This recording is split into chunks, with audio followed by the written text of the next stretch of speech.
traigo esta cosa, pero no me gusta mucho.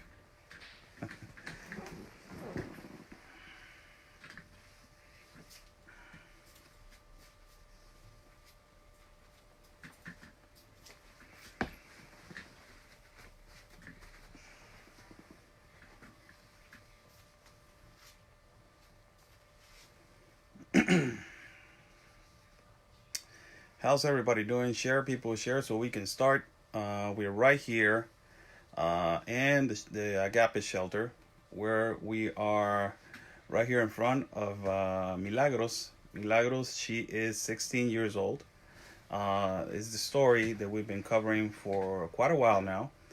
She was pregnant right here, and she gave birth. How long ago, Pastor? Hace un mes, ¿no? Todo el bebé. A month and 8 days. She was threatened by the DIF services, the That is Child Services over here. And she's going to give us her testimony of what the Mexican government has done over here to her, so she cannot speak about the situations that she went through in the hospital, that it was horrible situation that she went through in the hospital. And also she's going to comment about how is her immigration process doing, and how is she expecting if she's going to get asylum or not now with the baby. Let me flip the camera. Milagros, te voy a voltear la cámara un poquito. Hola Milagros, ¿cómo estás? Bien. ¿Hace cuánto? I'm going to ask her how long ago was that she gave birth. ¿Hace cuánto fue que diste a luz? Hace un mes y 8 días. Hace un mes y 8 días. I say in around a month and 8 days. ¿Qué fue lo que pasó en el hospital? El trato no fue el esperado y la verdad lo que sucedió después fue terrible para ti como una menor y pues sola aquí en Tijuana. I'm asking her what happened after she gave birth in the hospital, and the treatment and the threatening from the Mexican government over here in Tijuana. Adelante. Pues a mí lo que pasó en el hospital, creo que para mí fue una etapa de la madura, porque el trato no fue muy adecuado, creo, y peor para una menor. Me limitan de todas las personas, me limitan de muchas cosas que para mí en ese momento eran necesarias.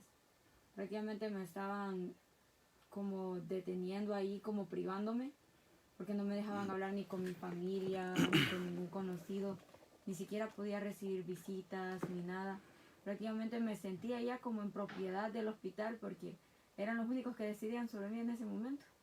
Well, basically she's saying that she was pretty limited, that they were not letting her see no visitors, nobody that it was in charge of her. Practically she was all alone, and there was a really bad treatment. ¿Qué fue lo que pasó cuando después diste a luz? Vino DIF y habló contigo, y esto es una cosa muy seria, pero la verdad te quiero dar las gracias por tener el valor, porque es una mujer que tiene mucho valor después de decir esto, y tienes el valor de hablar y decir lo que pasó con DIF. What happened later on when DIF is the organization right here for child services, that they came to you and they threatened you to not speak?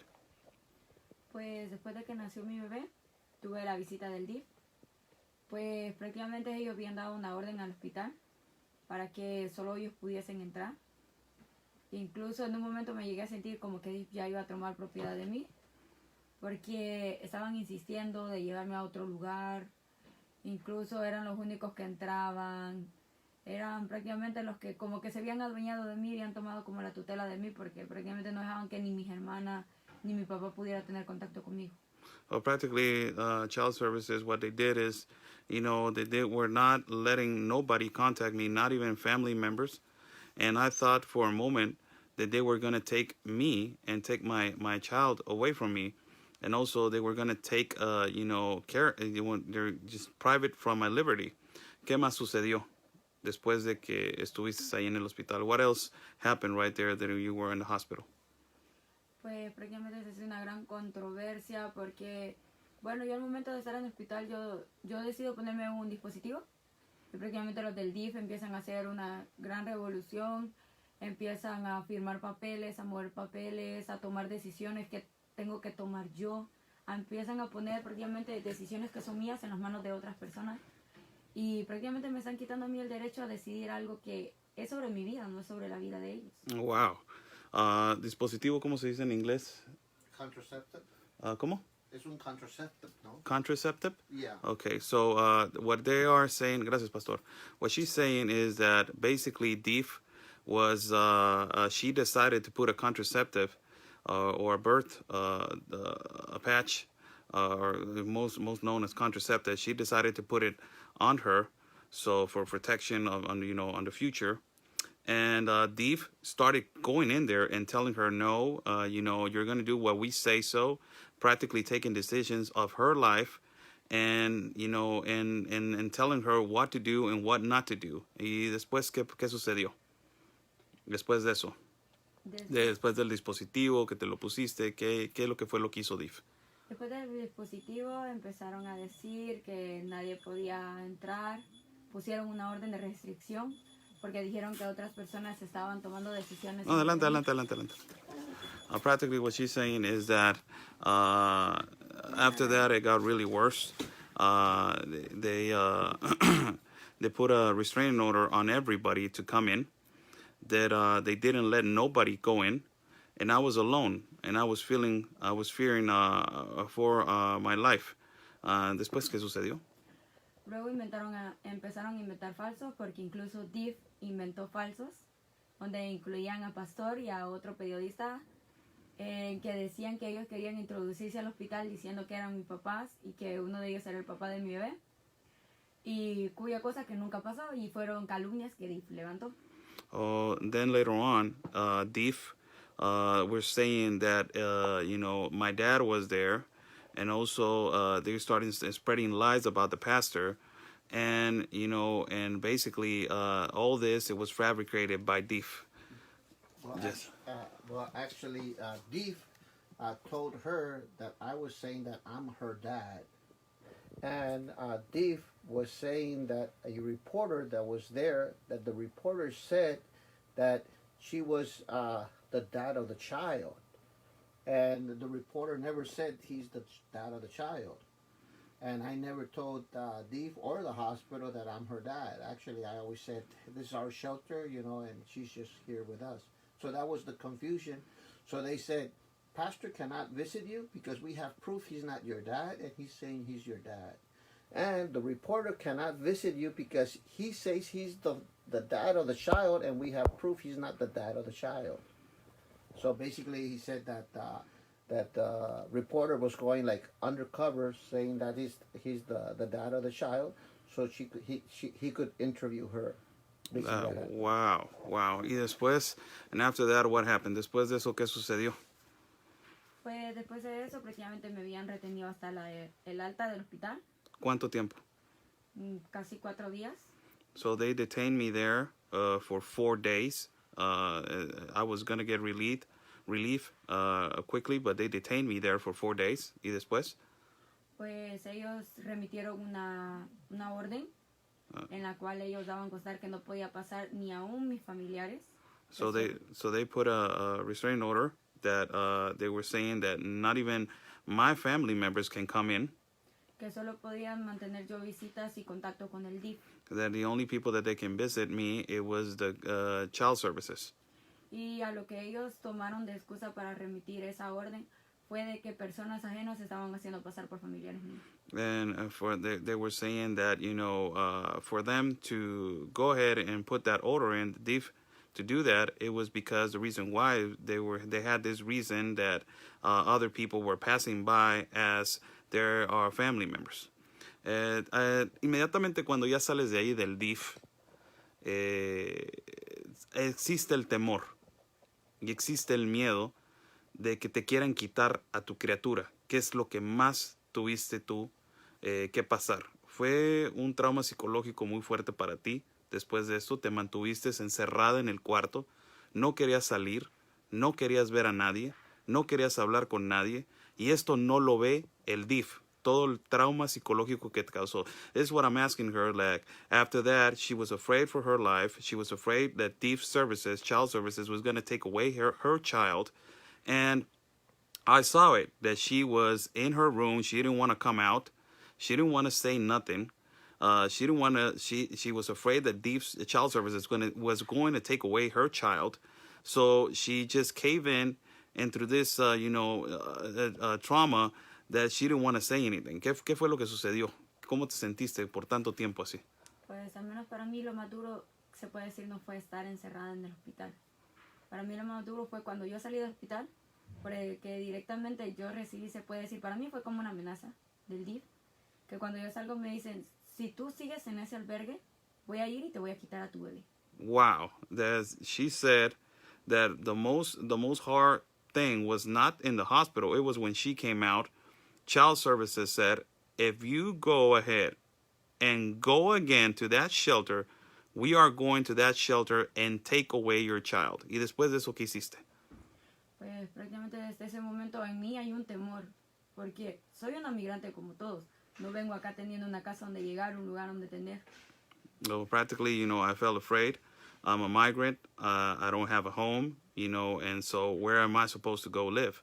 Y después de eso llegaste aquí, al albergue, y el proceso de poder digerir todo esto fue bastantito tiempo. ¿Qué fue lo que te tomó? Tu papá llegó después. ¿Cuánto tiempo duró tu papá en llegar aquí? How long your dad, it took him to get over here after all this happened and you had to digest all of this? Pues creo que mi papá demoró 3 días, pero él llegó el día que me dieron de alta. El lunes que me dieron de alta, él llegó. Oh, so he's saying like around 3 days, but he was there when they were relieving her from the hospital. ¿Y cuánto tiempo te tomó a ti para poder decir, sabes qué, ya quiero hablar? How much time it took you to just say, I'm going to talk about this? Pues la verdad, a mí de por sí, aún hoy en día yo sigo con algo de temor. Casi ya no me gusta hablar ni con reporteros, me he alejado prácticamente de todo el mundo. Incluso me da como temor sacar a mi hijo, porque en sí sigue el temor, porque la amenaza para mí sí. Okay, saying that, I'm afraid, still I'm afraid that they're going to come one day. Still I feel with that mentality that they are going to come one day and take away my child. El proceso de asilo político que estás pidiendo. ¿Cómo te sientes acerca de eso? ¿No te ha pasado por algún momento regresarte a El Salvador o seguir con el proceso de asilo? The process for asylum, has it ever come in through your head going back to El Salvador better, or do you prefer staying here and ask for the asylum? Adelante. Pues la verdad no he pensado en ningún momento regresar a El Salvador. Yo quiero seguir con mis trámites acá. Pero la verdad a mí se me hace un poco confuso porque ya mis trámites los siento demasiado lentos. Cuando he visto que muchas personas, sus trámites han avanzado súper rápido y pues la mayoría de mis trámites los siguen trabajando con DIF. Entonces a mí se me hace algo confuso que mis trámites estén muy lentos, más ahora que tengo un hijo mexicano. Bueno, se supone que teniendo un hijo mexicano es algo que me ayuda más a poder legalizarme acá en México y prácticamente mis trámites como que se hubieran detenido porque no veo ningún resultado. She's saying that practically she's not seeing no results from the Mexican government because her child is Mexican, so it will be much quicker for her to gain nationality as a Mexican woman. And also she says that there's no possibility of her going back to El Salvador, that she wants to continue with her asylum process. But DIF Child Services is the one that is in charge of her asylum process, and it's going really, really slow. Muchas gracias. Adelante. Ella se quiere quedar aquí en México, no tiene pensado ir a Estados Unidos a aplicar asilo político, es la intención de ella. Oh, okay. Y también cuando estuvo en el hospital, que le pusieron el DS, ella se sentía media confusa, porque venía personal del DIF y le dijo pues que no tenía ella derecho de decir que le pusieran el DS. Dice, no, te lo vamos a quitar. Después venía un doctor y llegaban alguien más y dice, no, tú sí tienes el derecho, te puedes quedar con él. Entonces, ay, Dios mío. Estaba ella confusa del problema y luego venía derechos humanos, no, ella sí tiene derechos. Y luego venía él, no tiene el derecho, hay que quitárselos. y también el personal del hospital. Fue un momento bien confuso dentro del hospital. So practically what she's saying, that she doesn't want to seek asylum in the United States anymore. She wants to stay here in Mexico, and she wants to live here in Mexico. Ya te quieres quedar a vivir aquí en Mexico. Sí. Yeah, she wants to stay here and live in Mexico. She wants to live her normal life. She doesn't want to go to the United States. For the people that are asking, she has her baby. Yes, she has her baby right here. She's a minor. She's 16 years old, and she's from El Salvador. Muchas gracias. Acabo de ir para allá, para Guatemala yo. Crucé en las balsas. ¿Te cruzaste en las balsas tú también? Mm-hmm. See, I just told her that I went to Guatemala not long ago, and I crossed on the water rafts. And I'm asking her if she crossed on the water rafts, and she's saying yes. Pues muchas gracias. Voy a estar viniendo, y sabes que pues vengo de vez en cuando. Muchas gracias por darme tu tiempo, Muchas gracias. Muchas gracias, bye. Pastor, ¿se puede pasar a sentarse para hacerle la pregunta? Here's the pastor, everybody. We're talking about, wow, what an experience, pastor, that one is. That's amazing, man. That's amazing how child services, it takes advantage of a minor, and practically it tells her what to do, and not even the parent can have a hearsay on her daughter. You know, it doesn't matter where the parent is, but it's amazing how child services is doing this, huh?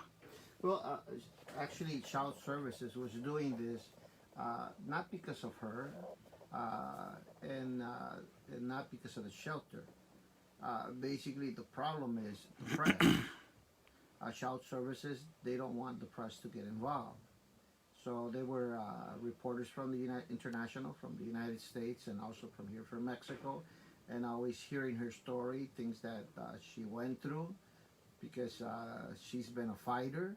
She has tried to file police report against kidnapper and everything, and then legally she doesn't have that right, so she went to human rights to have the right as a minor to file criminal charges against a kidnapper, against a coyote that's taken minors, let it be with their will or against their will, but taking them to cross illegally into the United States. So she tried to file charges, but the government here says, since you're a minor, you need a legal guardian to sign that document, and if you don't have a legal guardian, you do not have a right to file charges against no one.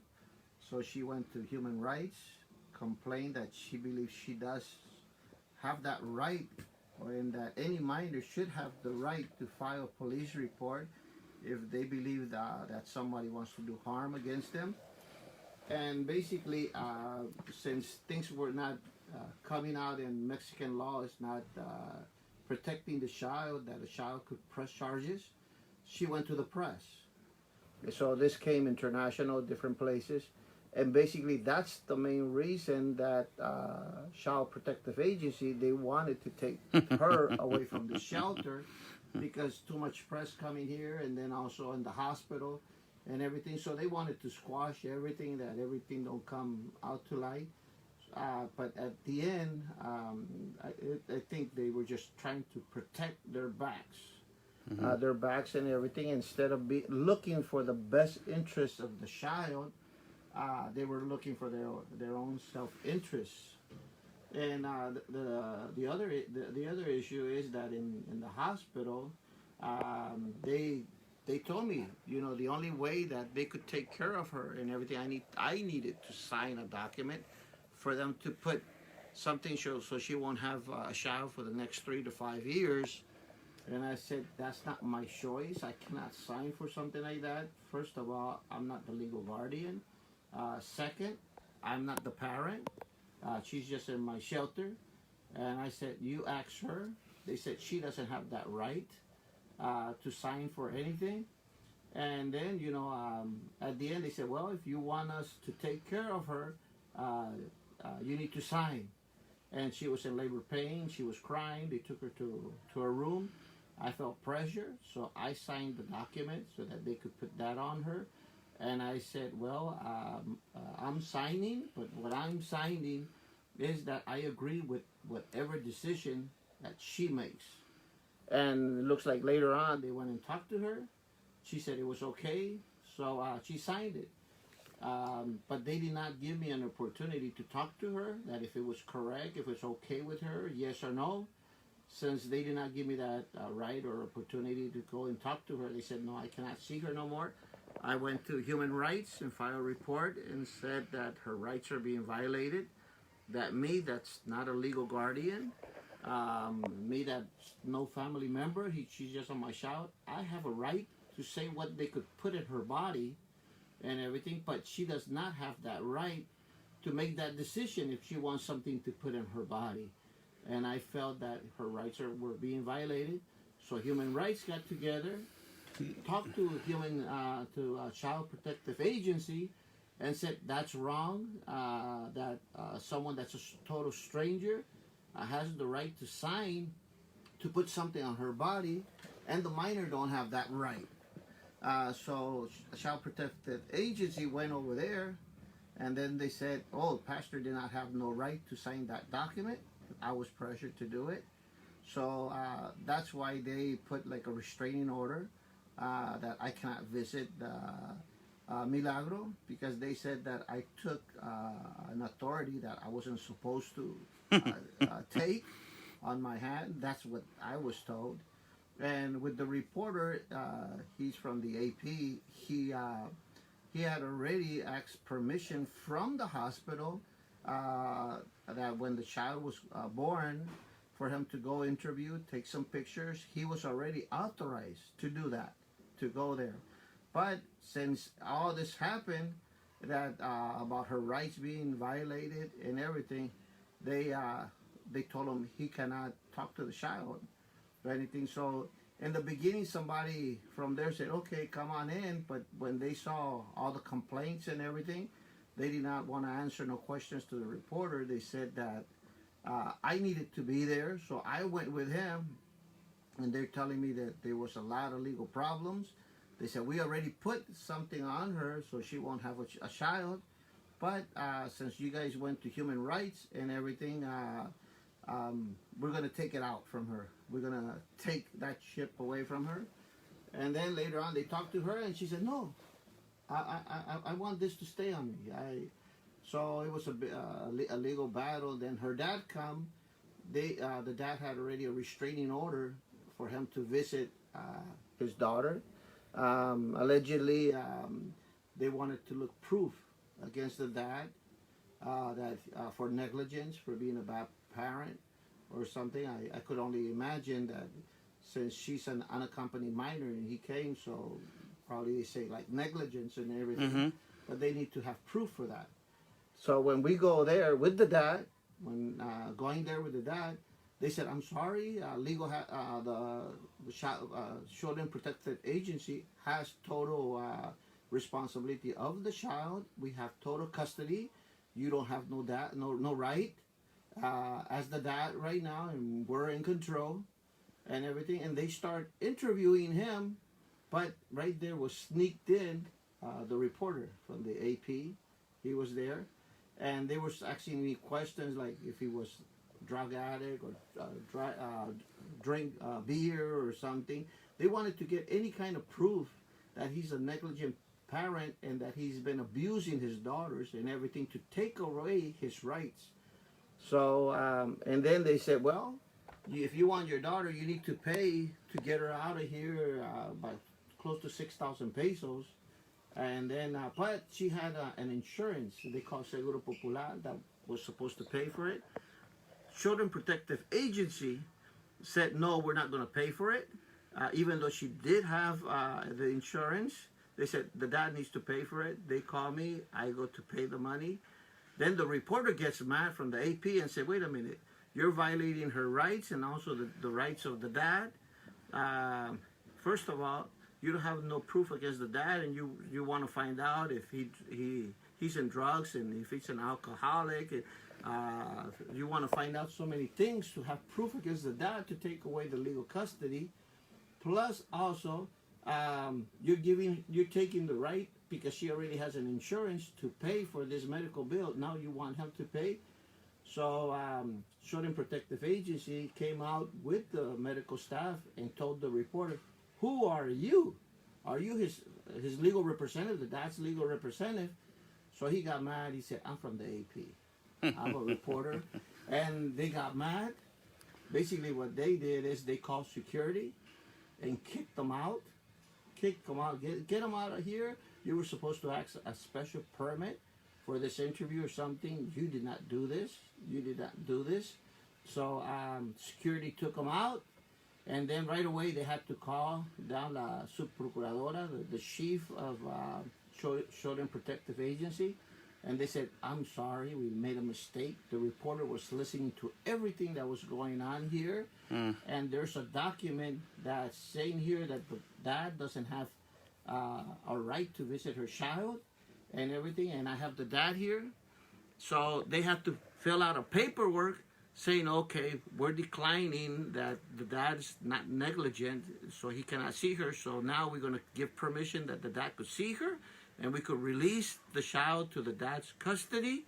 And right now we're sending a notice to pay the 6,000 pesos that she was supposed to pay in the hospital." So many things came out. But thank God, later on, they didn't want her to bring the child here. Actually, they told the press that she was going to be in a different shelter and everything. And then all of a sudden, the press comes here and they want information where she's at. I said, "She's here." He said, "Wait a minute, we just talked to Children Protective Agency and she said she's in another shelter." "No, she's here. Here's the baby." So wow. It was kind of confusing. So many. Wow, what an experience, Pastor. What an experience. Is a poor child, 16 years old. Other than I just want to say this in front of you, Pastor. We don't know the family, what happened in the family, but it's pretty irresponsible of the dad. Let's just say it like that. It's really irresponsible of the father of letting that child travel all the way from Salvador to all the way to Tijuana. It's an irresponsibility. Really, it is. As a father, you can't leave your child unattended if she's a minor. Not even if it's a minor. How old, it doesn't matter the age. You can't leave your child unattended. And it is irresponsibility. And in that road that she was coming, she got pregnant. Because of that irresponsibility. So the one that is being held accountable really is the dad, Pastor. Although I agree. So it is a reality. It is what it is. Pastor, I want to ask you another thing. The migrant from Cameroon, you have information of him. So he had fungus and he had tuberculosis and also he had pneumonia. You telling me? Yes. Well, with him. What happened? He's coming from Africa, Cameroon. Yeah, when he's coming from over there, he already had TB, tuberculosis, on the lungs, and he's bringing a fungus from down over there, and actually he was working for the military. Oh wow! And he was a military man, and so he's a military man, and he's migrating from Cameroon to over here. Yeah, because of there's so much war and a lot of things that happen. He moved to another country. From the other country, like who says he AWOL. Mm-hmm. He AWOL because of bad decisions, according to him, that the government was telling him to kill people and everything. And he saw that some of these people were like innocent and everything, so he felt real bad, his conscience and everything. He AWOL, went to another country, and from there caught a plane, and when he caught the plane, he went down to Bolivia. When he got to Bolivia, well, since he was bringing already the TB, tuberculosis, and he was bringing also that fungus and everything, he got real bad. He was spitting blood, and so he was in a medical center several days inside the hospital in Bolivia.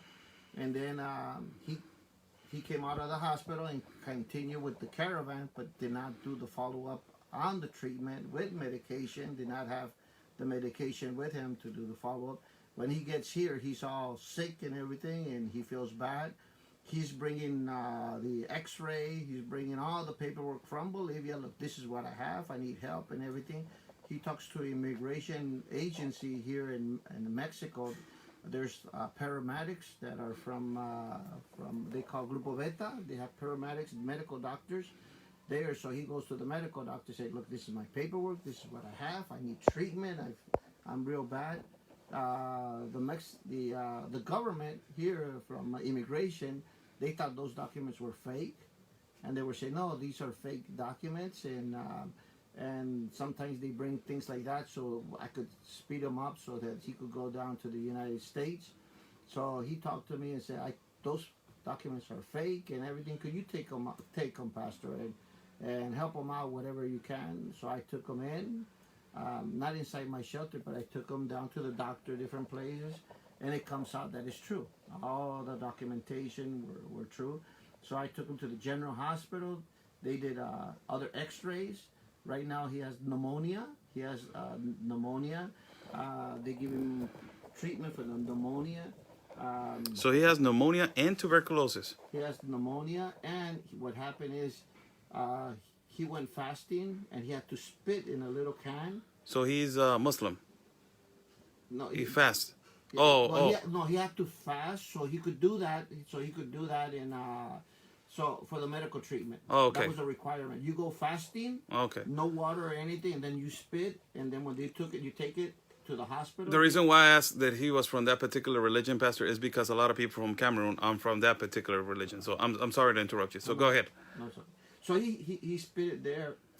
So they're going to pass it through a laboratory and find out if he really does have tuberculosis and everything. They did some other tests, like for HIV and everything. No, he doesn't have no problem on that. They also, on Monday or Tuesday, tomorrow, they should tell us if he has TB, yes or no. So they're saying if it comes out that he has TB, on the shelter that he has that are from Afro-Americans, they're thinking that they need to go down over there and test everyone out and see. And on Tuesday, he needs to take, Monday and Tuesday, he needs to take more spit like that. The other one is for the fungus. And the other spit is for another, something else that they need to do because of the laboratory of medical reasons or something. Right now he's seeing a doctor from epidemics, things that spread all over. I went down to immigration paramedics, and I told him, look, this is the problem. He is sick. Those documents were not false. They're true.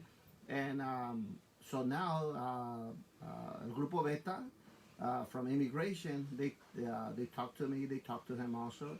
And they said, look, okay, says this is the problem that's happening, and it's true what's happening to you.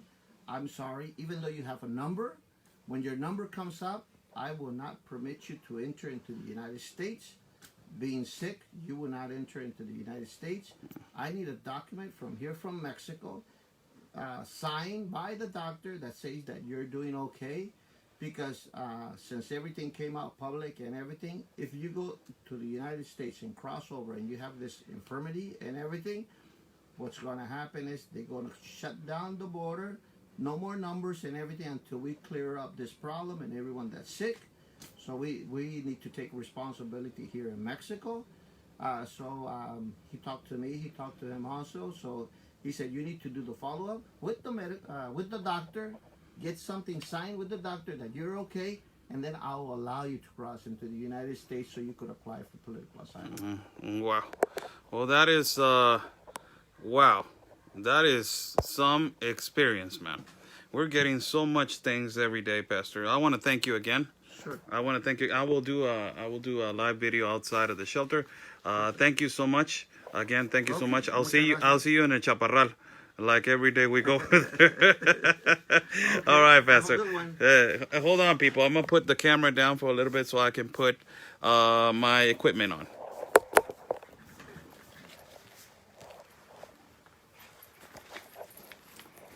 I'll be right back in just 1 second.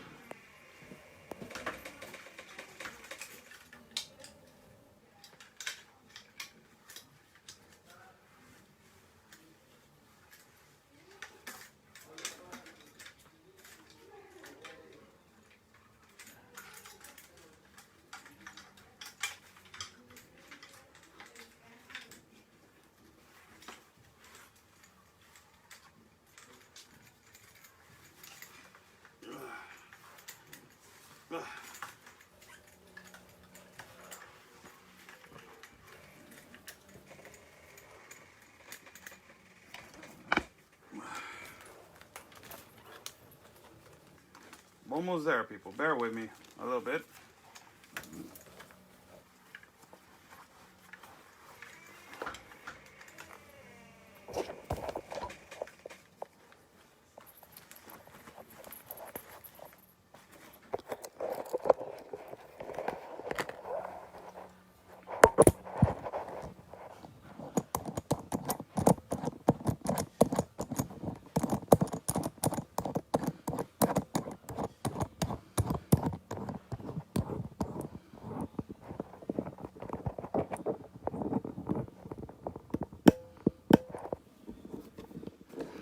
Here we go.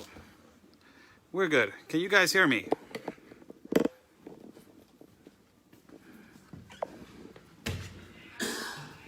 No, Pastor.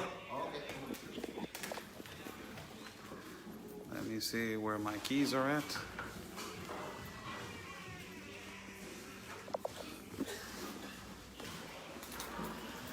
So we're live right here, people, at the Agape shelter again.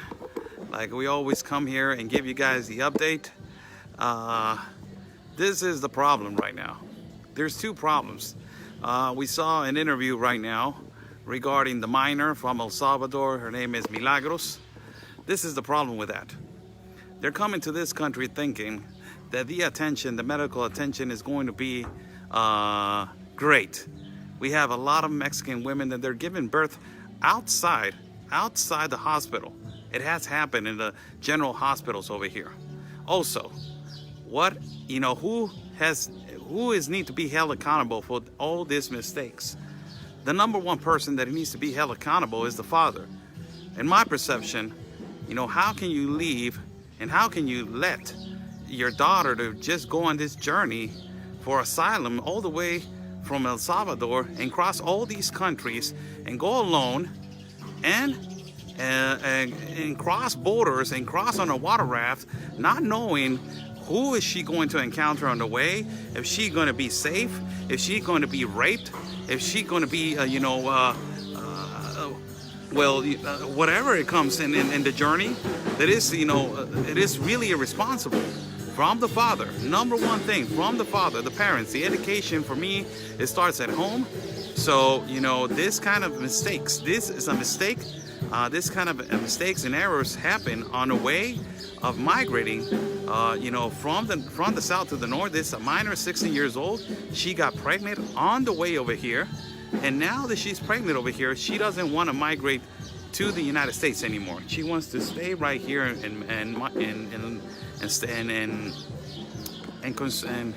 build her life over here in Mexico. She wants to start a life here in Mexico. She doesn't want to migrate to the United States. But this case, wow, the Mexican government trying to take away her child if she was going to come over here to the shelter. I'm just walking around right here talking with you guys in the stories, and this is, I never stepped into this little part right here as we doing live reporting for everybody, the reality and the truth about experiences and stories about migrants of the caravan, how they experience on their way over here. It's not our fault, and it's not the United States fault, and it's not Mexico's fault, and it's not the American people's fault. This is their own fault. They are migrating to another country when they don't know the expectations, and they're lying to them that everything is going to be okay, and they experience this kind of things. It's horrible what she went through, and now she has a child in another country that is not even from her country, and it's just unbelievable. And also, the other update, the Cameroon guy, my God, man, my God, he's an ex-military. We don't even know what kind of people they're coming in from Africa. And now we know that he's an ex-military. How do we know that, the intentions of this guy? How do we know the intentions of this guy? I don't want to talk bad about the guy, but come on, he's ex-military, and we have seen ex-military people from Guatemala, from Honduras, from El Salvador, and now we're getting ex-military from Cameroon. This guy is sick. He has fungus on his lungs. He has tuberculosis, and now he has pneumonia. And he wants to get all the medical attention in another foreign country when we got 60 million in poverty and 68 million without medical care. This is the problem, that we got 68 million without medical care, and we are going to be spending as a country of Mexico on funds for other people from other, not countries, continents, for God's sake, from other continents. So it is unreasonable. And not only that, I don't know if the fungus has spread in all the Cameroon people. It is unbelievable. I don't know if the fungus has spread in the Cameroon people. We have to be really careful now every time that we go to a shelter that these people or these individuals are in. We have to be really precautious of having contact, real close contact with these people. Why? Because eventually and inevitably it's going to spread, people. If these individuals they're running away from Cameroon or from Africa, and they keep coming over here to our country, yes, it's going to be spread. The disease is going to be spread. You're going to see a lot of people from tuberculosis having tuberculosis. You're going to see a lot of people from pneumonia, contacted from pneumonia. You're going to see a lot of things happening. So it needs to be a control. First of all, child services, wow, horrible job. They always done a horrible job over here in our country. But not only that, medical services right now over here, horrible. Mexico's not taking the responsibility that they should be taking. Now, we're in the pact. It seems like they don't want to get out of the pact. So if the president doesn't want to get out of the pact, so do your responsibilities then. Handle your job. Do the responsibilities. Handle your job and handle these people. If you don't want to handle them, or if you want to handle this immigration United Nations pact, why you're not doing your job then? For a lot of people that they were asking about questions about the minor, why don't she goes back? I just answer you that question. She wants to stay right here in Mexico, and she doesn't want to go back. She doesn't want to go back to El Salvador. El Salvador is not an option. Her father arrived 3 days later than when she gave birth, and her father is living over here at this shelter. Now, people that they're asking about the minor, that she has the baby. Yes, she has a baby boy. It's a month and 8 days. And people that are asking questions about what is the adult age over here in Mexico. The adult age over here in Mexico is 18. It's 18. So I will answer some questions right now before I go. And before I leave the feed, I will answer some questions for you guys. Go ahead.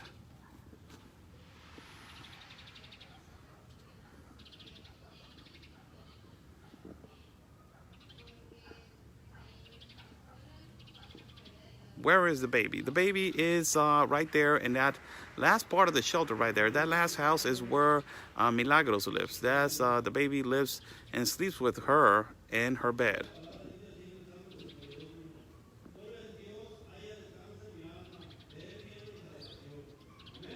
Where is the baby? I just answered. More questions, everybody, before I leave the feed, and we will go to another particular place so we cannot stop working. We're going to continue to work, people. Stay focused, stay working. Border Network News bringing you the reality and the truth about what's going on with the immigrant situation and immigrant stories. That this is, a great news for you guys to know how these stories are evolving, not to feel compassion about it, just so you guys feel what is going on and what is the United Nations provoking. That is the whole thing. That this situations is because of the United Nations. It's not about feeling compassion. Oh my God, I feel compassion for a minor. It's not about that. It's about the United Nations. This is an evil movement of the United Nations, and this is what it's provoking. Trauma on minors, trafficking of minors, an influx of migrants that is unreasonable, that is coming through our borders. So it's not about, feeling the compassion. It's about, knowing the truth about what is happening with the United Nations.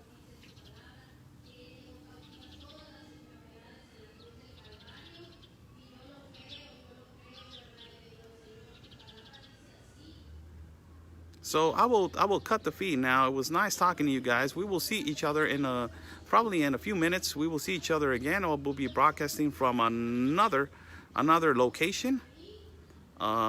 Stay safe, everybody. Thank you for contributing. There's my PayPal on the bottom. Thank you for contributing for my work. It's not an obligation. It's your decision. Thank you. Stay safe. Follow my partner, Conservative Anthony, as he's running for Congress in District 16 in El Paso. Stay safe, everybody. Peace and love. And always, your country is first.